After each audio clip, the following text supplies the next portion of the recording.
of his manager, Jurgen Klopp. That result and that performance? Result perfect. Performance really, really good in an incredibly intense game.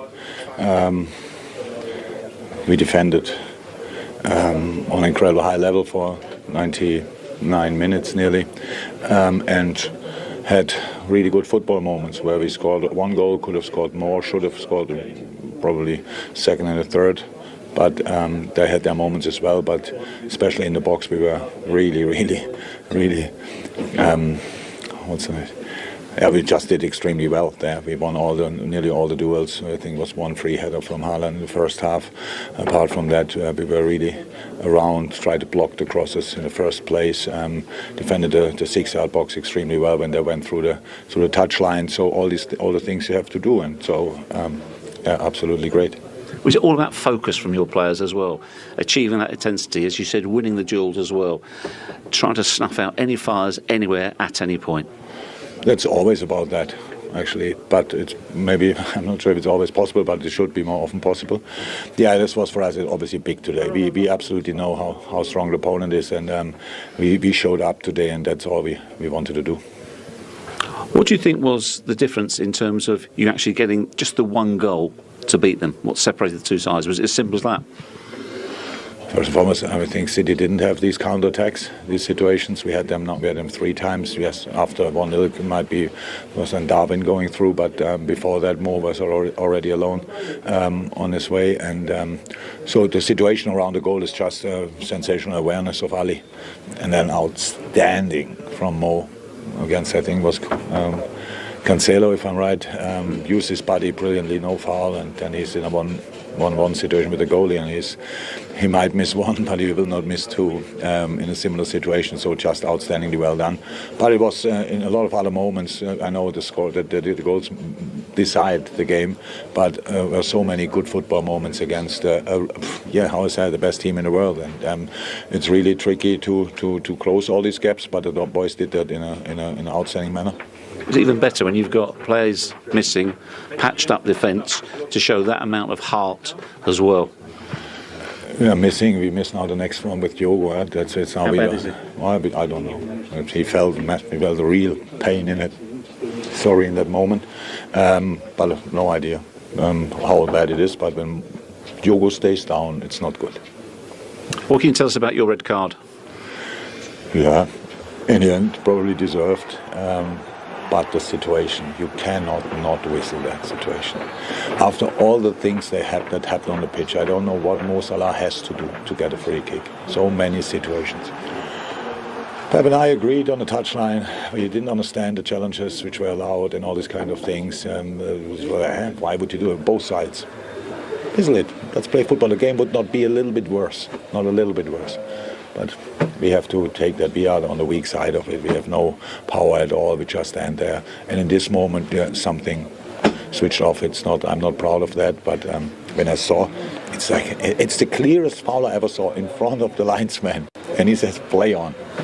And when I look in your face, you are not bothered about that. That's what I don't understand, that not other people talk about it. How can you let this situation go? It's clear he pulls him down. And that's the difference. You are here, you just watch a game, and we are involved. And that sometimes we got a bit carried away, and that's what happened to me in this moment. By the way, first half, the goal, he only watched on VR, he only watched how Haaland pulled Fabinho down. But Ali has the hand on the ball. In the next situation, if he doesn't with that, it's a goal. Unbelievable. But it was a clear foul that Ali has one hand on the ball. So that's the life we live. No, I hear what you say. As you say, I'm a neutral. You're frustrated, and by your own admission, you said I went over the top, or it was not. What you did was not correct. So that's fair enough. Exactly fair enough what you say there. So what I did want to ask you as well, though, can you clear one thing up for us? Mo Salah, was he supposed to be coming off, or was there an error in the numbers that was being handed in? He didn't seem too sure when we asked him afterwards, when the substitutions were being made. In the first place, when we changed. When you made the triple sub, yeah. No, he was not supposed to be off. I wanted to talk to him because his role changed, but I didn't know that the number showed up. That was a mistake there. That was no, he didn't have to show. Was not a plan. Okay. Lastly, what does this give you today? This victory today? 3 points. More than that? No, I don't know. So we have to recover in when is it, Wednesday West Ham is coming here, so it will be the next tough one. We have to again to sort our bones and then to go again, and that's what we will do. But it was really good. It was the best what could have happened today, to be honest. But not more. Thank you. Well, he's not proud of the red card, but he is proud of the performance. He called it a perfect performance, Rafa. I just wonder, as a manager, I was going to say when you switch off, but you never switch off, you managers. When you go home and have a glass of wine, when you've put a plan together like he has and like you've done many times, and it comes off, what does it feel? What's that satisfaction feeling like in a big game like that? Yeah, you are really proud of not just you, all the staff around you, because it's not the manager just making one decision. It's a lot of people working together, analysing. So you have the analysts before the game and after. You have a meeting with your staff, your assistant, everyone there, the goalkeeping coach, whatever. Mm-hmm. They're not that important, Rafa. Yeah, you talk about that. No, don't forget us, Rafa. Don't forget us. For the set piece coach. Oh yeah. Listen, with the goalkeeper at the end, he made the difference. Yeah. So yeah. No, you have to talk with everyone, and after you make the decisions, and then you are really proud because you can see the commitment of the players, and they believe when they think, okay, he's right, then we follow him. He's cleared up the fact that Mo Salah was never coming off 3.5 minutes before he scored, but he did call him over. He did want a word with him. Wonder whatever he said, because it resulted 3.5 minutes later in the goal. Yeah, it felt like he was moving him into a more central area, in behind Nunez when he was coming on, because as we know, Mo Salah was playing wide. And you can see here he's saying, I want to talk to you, I want to talk to you. And then Mo Salah ends up pointing to the number and said, I thought I was coming off. So I actually believe that miscommunication, and I think, as I say, he was putting him more in a central area, and it worked. I mean, Liverpool in the second half had a fair few chances, breaking, maybe counter-attack, but they looked powerful when they were breaking out, and Mo Salah was on the end of two of them, and obviously made one count. Yeah, and James Milner mentioned there the role that Alisson played. It was very direct, quick thinking. Yeah, I think they know he's very good, starting a counter-attack, and then Salah also, he knew, so it was very clear. You have to have the vision, and you have to have the technique to do it. That is not easy. No, the execution, as you say, Rafa, it's one thing seeing it, but it's pulling it off, and it's probably a poor ball from De Bruyne into the box, but straight away Mo Salah's on his bike, and Alisson can pick that ball out. I mean, it's a clear mistake from Cancelo, and you can see in the shots after, he's actually apologising to the Man City fans. He has to do better as a defender there. But Mo Salah, what a finish. Yeah, I love the way, and we'll probably see it later on, I love the way when the ball actually floats over Mo Salah's head, he's already on his bike thinking, that's the goalkeeper's that, I'm gonna have a counter-attack. And then this little part, said to people so often, this little fella is deceptively strong. He is strong as an ox. Shrugs off Cancelo, and then when he gets into this position, not easy at all. Often you've got to lift it in those one-on-one situations. And he was unlucky with the first one, but he wasn't going to make. And that's a mark of a goal scorer. You know, some people shrink. They miss a chance and they shrink. They don't want to be there anymore. They don't want that pressure. They don't want the groans if they miss again. But some people think, OK, I've missed one. Give me another one. I'll rectify it. And Mo Salah's one of those players. Yeah, he said himself, Rafa, when he had that chance and didn't score, that he doesn't mind, does he? As long as he's in there, in that opportunity. I have been managing teams for a while. Always I said, you have to win, and then all this kind of thing. He said something in the interview. We are too far away from the first position, and I have to say, and the second. But his first thought was the first position. He's thinking about to win the title. It's not just to win one game or whatever. Brilliant. That was going in as well, wasn't it? It was actually a great save. Give him a lot of credit there, Ederson. But as I say, I think when you lift it in that position, then you've got a little bit better chance of scoring, and he certainly rectified it by lifting it next time. And the counter-attack was a theme you noticed throughout that second half in particular? Yeah, I mean, we were talking earlier about it. I think Manchester City had a lot of the possession, and I think it was Elliott in the main that was starting to get in positions that actually started the counter-attack off. As we see here, he could have played a direct one to Mo Salah, but that extra little pass bought a little bit more time. Manchester City committed themselves. I think he could have actually passed here. I'm not saying I would have, but I'm saying he could. That was the next question. Definitely not. And again, look at Elliott, just on the back of his man all the time, and then spots this beautiful little ball, lovely gap in the Man City defence there to set off another attack. So Liverpool did burst forward a few times, and on this third clip, in fact, that was just the ball of the game, I thought. Not easy. And he dinks it to the back post with the outside of his foot. And then again, we highlight Elliott. And he's the man that gets on the back post in this clip. Yeah, I think it's important to have this belief that you got the second half, especially the second half. The first half they didn't have too many chances like that, but City was a little bit weak in defence because they were playing 3 at the back and was sometimes 1v1, 2 against 2, things like that. But then you have to have the belief, the idea that when you regain the ball, you start running, someone will be behind the defenders and someone has to pass the ball. That's the little bit I was referring to, Steve. You know, he was on his bike before anyone else. I think centre forwards just sniff a chance out, and he could, even when you're out of possession, even when the ball's going into your box, he's still thinking of goal. I mean, it's an incredible mindset to have. But you can see, as soon as it floats over his head, he looks at it and thinks, that's going into Alisson's hands, that. And he was set off, and everybody else just watching the play. But no, he's thinking goal. Talking of men who only thought of goals, Robbie Fowler's waiting to talk to us at Anfield. We've been keeping him cold. Good to see. He's got a big smile on his face after that result. What was it like being in the stadium, the atmosphere of that, Rob? Steve, I've always got a big smile on my face, you know that. I think it was probably one of Liverpool's better performances of the year. I think each to a man, the energy and the drive and the commitment they all had was brilliant. I think they looked a little bit more solid. He stopped City, playing their normal game. Probably 10-15 minutes. They were, in cruise control in the second half, but Liverpool, I think, were very, very good and good value for that win. Now, I know you, Michael, love a record, and they've seen him tumbling week by week. Mo Salah has gone past Steven Gerrard today in Premier League terms, 121. He's 7 behind you, Rob. I know you know. You don't mean me to tell you that, do you? Steve, I think I was the only Liverpool fan in the world who was wanting them gone in the summer. I think it's inevitable that he's going to do it. And look, I think he's a wonderful player. And look, I'm happy with my career. I'm happy with my goals. And someone's going to beat it someday. And I'll have to live with that. Yeah, what a week he's had. Just to warm you up, we've got the man who brought you back to Liverpool with us in the studio. How you doing, boss? Hello, how are you? Good, we had a meeting the other day. We were talking about football, so it was very interesting. Always. Yeah, because just tell the Liverpool fans around the world. I mean, he was part of one of your most special days, wasn't he? Who, the gaffer? Oh yeah, absolutely. He brought me home, didn't he? I think when it sounds silly this, but Liverpool were maybe going through a little bit of a tough period. And I get a phone call from yours truly, who's probably one of the best phone calls I've ever had.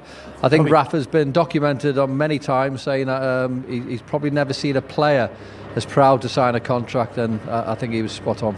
Robbie, I will tell you something that I was learning this day with my English. When you say, "Oh, I am over the moon," because I didn't know the expression, and he said, "Oh, I am over the moon," so I was learning that from him. Rafa, I love a cliche. You should have played me more though. Let it go, Robbie, let it go. There you go. We can talk about that after, don't be worried. Now, you love a Spanish manager because before the game we saw you deep in conversation with Pep Guardiola. Yeah, I mean, I've got a lot of time for Pep. I think, people give him a little bit of stick saying, he's one of them managers who spends a lot of money. Quite rightly, he's up there with the best in the world. I think he's probably one of the best I've ever seen, in all fairness. I think. What was he doing here? Telling you about the 3 at the back they were playing, or? I think we were talking about Haaland. In all honesty, the movement and the technical ability that he's got. So I do like him. I've met him a few times, and obviously Rafa there. We talk football quite a lot. So. It seems that he likes me. I'm happy with that. Now, his side were 21 unbeaten, top scorers in the land. What does it do for Liverpool to get one over a team like that today? Well, it gives them a little bit of a lift. That gives them a little bit of confidence to show that they can do it. I think what we've got to remember is Liverpool were probably 2 games away from being probably one of the best club sides we've ever seen. In last year, and then all of a sudden, everyone's against them. But they knew coming into this game they had to put in a good performance. They had to show everyone what they were capable of. I know there's been a few times where people have mentioned how much the fans helped them. That was really, really evident. And Liverpool, we've always said about they probably lack something this year, but they are capable of going on a run and producing a string of good results and wins. And hopefully now this will be the catalyst for them, and they can start climbing up that table a bit further. Robbie, top stuff. While we can still say it, Liverpool's all-time record goal scorer in the Premier League. Thank you. Still 7 clear. Robbie Fowler live for us at Anfield, but Mo Salah is charging him down. When we come back, we will get the other side. What did you make of the whole game? A real tight game. Good atmosphere as always, as usual. So we make a mistake and we lost the game. So tight game, anything can happen. What was the mistake? on the halfway line on Mo, or the fact that there was only one player back there? Well, we didn't follow. We know that Kevin didn't follow the movement from Salah being last man, and after we lost the duel. Yeah, definitely. What are your thoughts on the disallowed goal? Because you looked very angry at the time.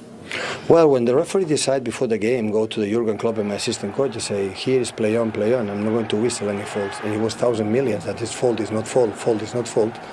And say play on, after we score a goal, it's not play on. So, okay. If he decide, oh no, every action I'm going to whistle, But okay, he decided to do it, okay, we challenge, they shout, we have to shout more, they run, we have to run more. But after we score a goal, they disallowed it, so this is Anfield. Is it the lack of consistency that's bothering you? No, I'm asking about this action. In this action. When you look at the game itself, do you think you had enough chances to have scored? We had, yeah. We had chances. It's a fantastic team, it's Liverpool, so we cannot deny it. It's a stadium, but we had enough chances, yeah. In terms of the game itself, at half-time, I heard you saying to your players, win the duels. That was key. Do you feel you won enough duels, second half particularly? All the game, yeah. We were brave. We played the game how we should play, and I don't have complaints or regrets the way we have done it, and the chances that we had, maybe not clear ones, but enough ones to do it. They have in the transitions, as always they do, except the first 5-10 minutes that always, when they start in these stadiums, always is tough, but we make a good process to allow, not disallow the much transition, sometimes happen, so in general the back three was brilliant, and the game was good. We make a mistake, and after, of course, when it's open and the stadium come up strong, so it was more difficult. How big a factor do you think the stadium was in the crowd today? After the goal was, Anfield. Yeah, definitely. Before it was okay. Thanks, Pep. You're very welcome. Well, he says this is Anfield. Let's get to the disallowed goal. What was your reading of it? Yeah, it probably was. I think it was a foul on Fabinho. I thought it might even been a foul on the goalkeeper as well. But I was talking off air, Steve, how far do you go back in a movement to disallow the goal, you know? And of course at Anfield, the big decisions. Well, they're saying that's the same phase, Shay. I thought that they were looking at this as well, because I thought Alisson had both hands on the ball. I thought they were giving the foul against that, but then when you see it back on the screen, I think he's given the foul for Fabinho, you know, that pull on Fabinho. Obviously where the screen is as well, right in the middle of Liverpool fans, is not ideal either, because you can imagine what they're saying to the referee when he's looking at the screen. But I think you can clearly see here, he pulls back Fabinho's top, so I think it's a foul. Rafa? Yeah, I think one of my concerns as a manager is that when you allow the game carry on, could be 1 minute extra, and then you have maybe an injury, or you have a red card, or you have a goal disallowed. And that's Pep's point, isn't it? So then everything will change. It's not easy to make a decision because the game was very fast, but it's true, for me it was a foul, and that's it. And after, everything that can happen after that is a risk. So for everyone, so for players, for the fans, for everyone. So I think they have to adjust that, because if not, it will be a problem in the future. Michael? Yeah, I think once the referee's seen it and played on, then unless something really drastic happens, unless, you know, the hands of Alisson was on the ball or whatever, that actual moment of them scoring, then going back, 10 seconds earlier for a tiny tug, I do think it was a foul, don't get me wrong, but going back that far, I think once he's let play go on, because otherwise you just keep going back and back and back, and I don't know, it's probably, being a neutral, I would say I think it's pretty hard. I think it's the question then, who's reffing the game? Is it the VAR, or is Michael makes a great point there? The referee's seen it, thought maybe it's not enough to give a free kick. The goal scores on the back of that, and then the VAR guys go, so hang on, we'll have a look at this. So is the ref refereeing, or is the guy in the VAR wagging down? Hang on, 20 seconds ago you thought it was the right decision. Well, I thought it was a foul. But what I'm saying is the referee's seen it live, and he thought there's not enough to give a foul. Right. Everyone thinks it's a foul, and it is a foul, but it's just whether it's sort of big enough foul in the right area and everything else, just to keep going back and try. Because I just feel that every time that a goal is scored, then we're trying to nitpick and try to find a reason to disallow it. That's my point. Okay. We're trying to disallow goals all the time. Whereas the referee's seen that, okay, it's a foul, but you didn't give it. So is it bad enough to keep going back? I don't think so. Okay, talking to goals, a man who you all know well, who's normally sitting alongside us here, has been watching at a different vantage point today. The Premier League's all-time record goal scorer, Alan Shearer, is stateside in Philadelphia at the Premier League Fan Fest. He always is, schmoozing with the most important people around. How's it been in Philadelphia, Alan? They're all asking after you, Steve. Don't worry, they haven't forgotten you. It's been fantastic over here. Their passion and enthusiasm to see Premier League football is off the scale. I mean, I've been very fortunate enough to go to 5 of these events in Washington, LA, Austin, and others. But this one this weekend in Philadelphia has just been amazing. They love their Premier League football, and there was around about 7,000 or 8,000 here yesterday, and there's 8,000 or 9,000 that have been here today, and it's been a terrific atmosphere. It really has. And they saw a terrific game, particularly in that second half at Anfield. What did you make of it? Yeah, it was a cracking game. Two teams going toe-to-toe against each other. 2 really, really exceptional managers, and of course that crowd at Anfield made it all the more special. It could have gone either way. Man City did have chances. Not many times we've said it this season, but Haaland could have had, perhaps should have had 1 or 2 before Liverpool got their goal. It was a great game, particularly that second half, and just listening to the guys there. And that's what I've been sending a couple of texts also. Really goal. I mean, the referee let so much go, which I thought was a good thing, because there's 2 sides going in a great battle, going head to head against each other, and you should be allowed to tackle. You are going to get 1 or 2 tackles that go in. But I thought the referee let so much go, right up until he was told that, no, you need to go and have a look at the screen here, because he'd sort of missed that one. Was it enough to give the foul? Possibly just, but I thought there were so many other fouls that he could have given and didn't during that game as well. I know what your interpretation would have been if you were in Erling Haaland's situation anyway. What do you think it'll do for Liverpool in this season? Well, that was a big question. Were Liverpool going to sit down and be beaten off Manchester City today, or were they going to come out all guns blazing and flying and full of confidence after their win in midweek? And they had to prove a point today. Their players had to prove a point in front of their crowd, and I think they've done that today. So that should get their season back on track.